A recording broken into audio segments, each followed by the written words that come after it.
Hello, everyone. Well, you know, I'm almost speechless from the very beginning of this conversation. No, you're not going to hear any ad reads from me at all. We are going to jump into the meat of a conversation with a very accomplished and amazing woman. I'm here with Teri Donelson. And when you hear her story, when you hear from pivoting to purpose, she is one of the speakers and one of the co-hosts for the Level Up Summit, which is taking place March the 25th through the 27th. But you're going to hear a lot more from this woman if you haven't already. So let me shut up and open up the door for Teri. Teri, thank you for being here. This is amazing. I'm shaking already. Thank you, Margot, for having me. I'm so excited to be here. Well, if you go ahead and take it on back to how you lived in this little, may I say, one horse town in Texas and the expectations of your family and bring it on up to where we are today, people are going to be holding on to their seats and they are going to wonder, how do I get in contact with this lady? So go ahead and let's start out with your dynamic story. Okay, thank you so much for having me once again. It's such an honor to be here. I am Teri Donelson, and I am from a little small town called New Waverly, Texas. It is population 920 something, depending on who was born or who passed away, I like to say, because it has not changed in that many years since I was raised there. But I am one of eight. My mom had eight children, and she was a single parent. So we were definitely very much a poor family. My mom, though, even though she was very poor financially, she instilled in us a sense of pride and accomplishments. But one thing about living in a small town, I don't know if you're familiar with these small towns, is it's kind of set what you're going to do, right? You're going to either, go ahead, get married and have some kids, and then you're going to just stay and work at the corner store in the country town. Or if you are planning on leaving, you're going to go and you're going to get on a job and you're going to stay there and you're going to retire from that one job. Entrepreneurship really wasn't the thing when talking to kids in small towns. So my mom, she she knew that we could do better, and she tried to instill that in us. So I left. I was the first one. I'm third, but I was the first one to leave and leave the nest and go to college away from home. I have to say that I did mention I was in a poor family, so we love to show our emotions with food, right? We didn't have much money. So everything we did revolved around food. Whether or not someone got in a fight, you lost the fight, you get a biscuit. Somebody got married, we celebrate with biscuits. So the trend is there. We love to eat. So my family was very much overweight. So fast forward, I went to college, experienced that. I was always heavy. And I'm 5'3". You can't really tell on here, but I'm a short little mama. And I was always about 190 pounds or something like that. I was thick. We have all these different words for being overweight. So I was thick, I was plump. I like to say fluffy. I don't like the other fat word, the other F word. I like fluffy. So I was always like that. I never really thought too much about it. So went on. My family, we didn't have diabetes, we didn't have high blood pressure. We was just overweight. And that's not the norm, but because in the South, we tend to eat, a little better than fast food. We didn't have fast food, so we did cook. So we were healthy in that aspect. But as I graduated and I moved to Ohio, my mom became, first her body started to fail her. It was hard for her to walk because she was a very tall lady. She was 5'11" and very much heavy set, the pear shape, all that good stuff. But she was heavy in her, eventually it was hard for her to walk. Her knees and stuff started the cartilage deteriorated from carrying that much weight. So I started seeing that with my mom. And when I moved to Ohio, I got married.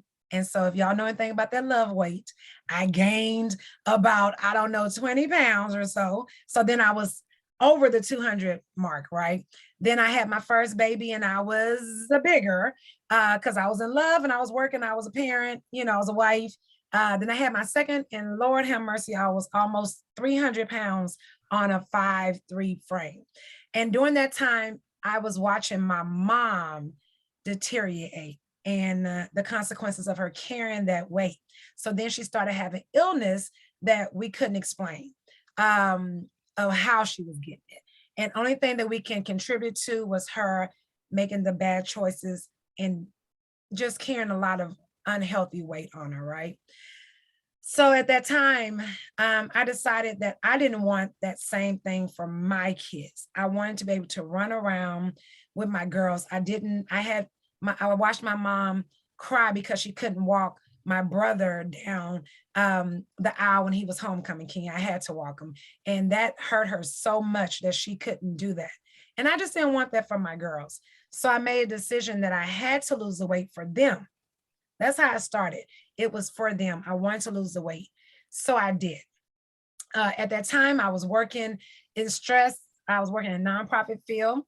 I was in a high level. I had graduated from college and I was working as director of operations for a nonprofit organization, which was very stressful. Mm-hmm. And then I lost my job with my second child. Lost my job. I was doing great financially. I bought my first home, which was big for my family. And I lost my job that second year doing work in a field, right? After I lost my job, we lost our home. Things became real rocky with my mom. Eventually my husband started being rocky because the financial burdens and just all kind of issues happened there. And I got to a point where I was like, how did this all go bad so quickly? Mm-hmm. And so I decided just to focus on my health. I couldn't change anything else. I couldn't change what was going on with my mom. I couldn't change what was going on in the world of finances and me losing my job. I couldn't change things that were going on with my husband and his situations. And so I focused on my health for my girls. Mm-hmm. And at that time, I started going to the gym. I started losing weight on my own. I got a nutritionist, started eating right, started going to the YMCA, just walking. And what I found was I was surrounded by women who really wanted to like get healthy. I'd never been around that. And so I did. I was eating right and just walking. Mm-hmm. And I lost, about 50 pounds on my own. On your own, 50 pounds, eating right, clean eating, and walking. Yep, wow. Yep. And started just really focusing on that health aspect and really understanding food. Because in a small town, we really didn't have a great relationship with food. We were very much emotional eaters. We were clean your plate people. You do not leave food on your plate. So my mindset was so messed up in my relationship with food. So I constantly have to deal with that. Mm-hmm. And I deal with that with small tricks, like, and so this is just kind of off the storyline, but I would just have smaller plates because in my mind, I'm still that poor little kid and I'm not letting food go to waste. So instead of me having a plate, big old plate with food, I'll just have a small plate. And if I'm really hungry, I'll go back and get some more. But more than likely, my laziness outweighs me wanting to go get some food. So I just sit there, I'm like, oh, I'm not really that hungry. So those type of things, relationship wise with food is so very important when you're trying to navigate on this journey of healthy living. I don't like to say weight loss because it's really not about the weight. It's really about being healthy. Mm-hmm. So that's another part of my story. But you got your relationship together with food, which is a big problem for a lot of people. Absolutely. Absolutely. And it stems from so many different things. Like I said, mine is from being a part of a big family, but some people could have scarcity relationships where they didn't get enough food. So they hoard food, or the image that society gives on us about how women should look or how men should look. There's so many different mindset things that we have to break before we can truly become healthy. That's why I like to tell people, don't look at it as weight loss. If you're putting the right things in your body, you're moving your body correctly, your body will respond in a positive way. You don't have to starve yourself. That's not going to work.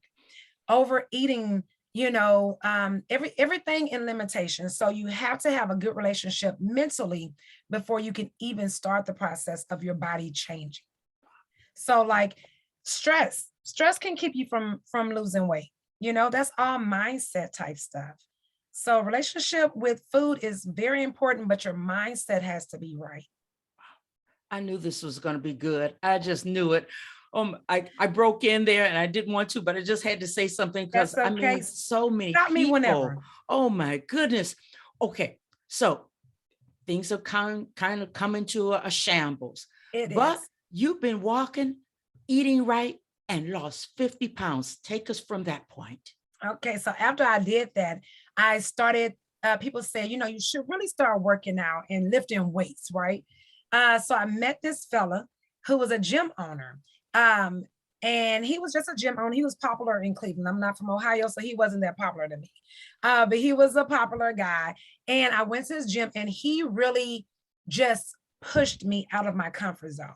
I was an athlete, but lifting weights and I don't know if y'all heard the stereotype that I don't want to look like a man. I don't want to lift weights because I don't want to look like a dude. Yeah. So not true. So not true. That's why I said women, we deal with so much because we're led to believe so many different false ideas of health and beauty and things like that. So I started working with this guy. I started lifting weights, loved it. My body did not change. It actually got better. I didn't become muscle bound because I didn't have enough testosterone. So I didn't become this big muscle person, but I kept my curves. I love my curves. I'm from the country. We like curves. So I wanted to just be healthy. And what I didn't realize is that lifting weight burns so many more calories than actually cardio does. Right. So if you lift weights for an hour and you do cardio for an hour, the amount of time that your body spends to keep burning that fuel after lifting weights is way longer. You continue to burn calories like 8 hours after you lift weights, whereas only like maybe a few hours after cardio. So lifting weight actually, and it helps with bone density. It helps with your bone structure. So lifting weights, so I just loved it. I loved the way my body felt. And so him doing that, we kind of got to start getting to know each other. And he was starting this new exercise trend. Now, I know you're probably familiar with step aerobics, right? Yeah. Oh, retro step aerobics. Well, he started bringing it back with hip hop, calling new moves, and it became real popular at our gym, right? So he started putting it on like Instagram and Facebook, and then it kind of went viral, right? People all over the world started noticing him. So he was very much small. I don't want to leave my gym. If they want to come to class, they can come to class. And I'm like, it is something about you, Phil. You got me doing stuff. It is something about you that the world needs. Now, this time I was working in, I wasn't working with nonprofit. I left it alone. It was stressful. And I thought that was God telling me that I need to move. So then I started working with my friend because I have a master's in nonprofit management. So I started working with my friend, helping her to build her childcare center. Wow. Loved it. It was opportunity for me to be with my girls. They was going to the childcare center so I could be with them. So I loved it. Was it what I wanted to do? No, but it was good for the time. So I was like, you really need to do this, Phil. So I didn't know yet that God was pulling me, right? I did not know yet that he had already laid the foundation. So as I'm pushing him, telling him, you got something more in you, I could see it so clearly. I could see him doing his classes on big stages. I could see him doing deep. I could see all this stuff so clearly. He was like, no, I'm not doing it. That's my impersonation of his voice. No, I'm not doing it. I'm not going to do it. I'm going to stay right here. And I'm like, well, So I'm the type of person, I'm just going to plant the seed for you. So I'm like, okay, well, I will set your YouTube page up. Let's just start small. So I set his YouTube page up. It went crazy. He was getting people from other countries logging in and trying to take his class. So eventually I said, Phil, you're too big for this. This is not your purpose. Your purpose is bigger than this, right? So he was all like, I don't know, T. I don't know. So eventually we started to travel. Just something small on the weekends, having fun, going to Michigan because we were in Ohio, going to Michigan, maybe going to Texas because it was my hometown. We're doing very small stuff. We were going people were seeking him out. When it's your purpose, you don't have to do much work. When it's your true assignment, you don't have to do much work. It will come to you. God has already have laid the foundation. So if you put yourself out there, you open yourself up for what is supposed to come, it comes easily. So once we started moving, next thing you know, we started doing DVDs. And I said, Phil, you really need to, you're bigger. Let's go bigger. Yes. We need instructors. I'm looking at these other programs. You need to have instructors doing your program. I don't want to do that. I don't want to do that, T. I said, okay. So I kept planting the seed. I prepared the certification. While he was thinking about it, I already knew what to do. So I had started already crafting his whole entire program. And so when he said, you know what, T, I think we do. And I was like, for real, that's a good idea. Let's do it. He was like, how you get this together already? I had already worked on it. The foundation. I knew and I didn't, but at that time, God had given me my purpose. I can see people's vision. Once they are talking to me, I can pull that out of you. Once we get past your mindset, because a lot of times people say, I don't know what my purpose is, Teri. I don't know what it is. And so we go back and we do some digging, right? So that's what I talk about in the Level Up conference. We do some digging because even if I give you good stuff, Phil wasn't ready. He wasn't ready. And it's just like, I'm a country girl, right? So it's just like when you're planting seeds, you can't plant those seeds until you start digging those weeds out. You got to till that soil. You got to get that stuff softened before any seeds have any chance. So until we can get to your true purpose, we got to see what's blocking you from moving, what's hindering you. With me, I had my expectations of other people. For me, I didn't think I was at this age, I could do it. I could start a speaking career and coaching career after 40. Say that. I had those things. So we all have things that stop us from living in our true purpose. If you're not living in it, it's mostly because, in my opinion, we get very comfortable in very uncomfortable assignments, right? So you have a baby and you have to make money to support your kid. So you go ahead and you get that job and then you become good at it. And you become the manager and you become the district manager. And now you're over a whole store, but it still wasn't your assignment. That is not what you were meant to do. So you're not going to be completely fulfilled because that's not your assignment. So until you really, truly understand your assignment, you really can't live a purposeful, fulfilled life. So that's kind of what I work with people. So in 2020, just like everybody else, we all, in 2019, everybody prayed for that 2020 vision. We all prayed for it, right? Everybody was like, Lord, 2020 vision, we're going to do it up in 2020. So God said, bet, I got y'all. I'm going to sit everybody down because y'all moving too fast. Y'all doing stuff that's not your assignment. You're doing all these things that I have not put you on this earth for. So he set us all down. And that's when he got to me. I was working with Phil just him for 8 years almost. Wow. And people would ask me, Teri, can you please help me do what you did for him? And I'm like, no, I don't have time for that. Teri, can you come speak to us about it? I'm like, I'm not a speaker. I can't do that. God set me down and said, no, it's time. It's time for you. Not only is it time for you to start helping people realize their purpose, but I'm going to do even deeper, Teri. You're supposed to be helping women. Yes. You're supposed to help women because in this health, wellness, and fitness industry, 95% of the demographic are women. But can you name really successful women in the industry at the top? Not really. There's not many. There's not enough. You got the Billy Blanks, you got the Shanties, You got Richard Simmons. You can name some men, but to really think about women who are on the top, and then I'm gonna go even deeper, they're not us. No.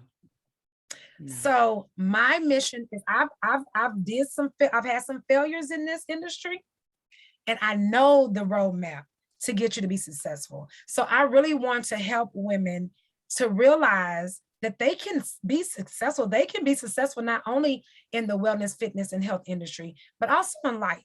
You can, because in my journey, I got down to 130 pounds, Oh my. which looks different on everybody. Yeah. My 130, I had no curves. I was very unhealthy. I was eating about 900 calories and burning about 4,000. So basically, I was starving myself. I got to a point where I was trying to become something that I wasn't.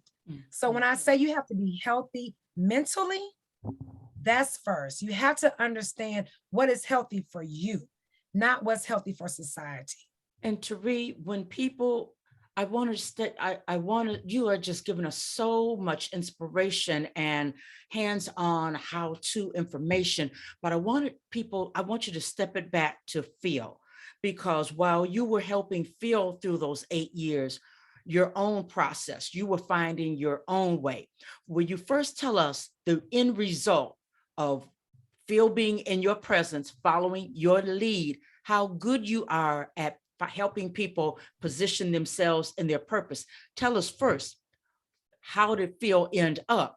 And then tell people the name of your company, the business that you are operating now, please. Okay, so Phil is still thriving. He is one of the leading, he has one of, I say we because we are a partnership, but we have the leading brand right now in the fitness industry. It's called Extreme Hip Hop with Phil. It's $1 million company. 2 other major fitness companies tried to take it from him and tried to tell him that he could not do it without the backing of someone. And we proved them wrong. So right now we have started just me and him. We have a staff of 11. We are steady expanding. We have over 2,200 instructors worldwide. So we have instructors teaching this format in Korea. We have people in Africa. We have people in Japan, Australia, New Zealand, everywhere. Over 2,200, and not to mention domestically, instructors worldwide. We have 7 DVDs that do the step aerobics as well as cardio, weights, things of that nature. We have a clothing line, so thriving business, and he's just getting started. I just had to tell him, look, you need to start thinking about sitting down somewhere to line his instructors because you ain't no spring chicken. But he's like, I'm still, traveling. We're actually, we're completely booked traveling right now until November, right now. And so definitely have taken him from a mindset of scarcity to prosperity. He knows his vision is bigger. He knows his purpose is bigger. And Phil was someone who had to deal with a lot of different issues. He speak about his attempts at suicide. He's an introvert, and how fitness has really helped and shaped his life. So I believe being around people, and that's how life is. When you're on a journey to try to find your purpose, you collide with somebody trying to find their purpose. Watch out when God brings things together. So in all that process of me learning the business, of me really realizing, Teri, girl, you bad at trying to at talking to people and figuring out their purpose. Because even though I wasn't a coach charging people, every time I would come next to someone who would tell me what's going on, I'm always like, what are you doing with that? How are you moving that forward? You're good at that. Why are you sitting on your gift? Why are you even doing that job? That's not what God has for you. So I always try to sow into people when I see it. So it never was, I tell people all the time, your purpose is not what you do, it's who you are. And I've been a coach, I've been a motivator, I've been an encourager, I've been a strategic planner all my life. I just never packaged that thing up, right? But so now it's that's what I packaged did. up. Now it's all packaged packaged up. Where people gonna find you? Come on, let's give it to us. Purpose Chasing Academy. In Purpose Chasing Academy, we help women to that lack confidence and lack a roadmap.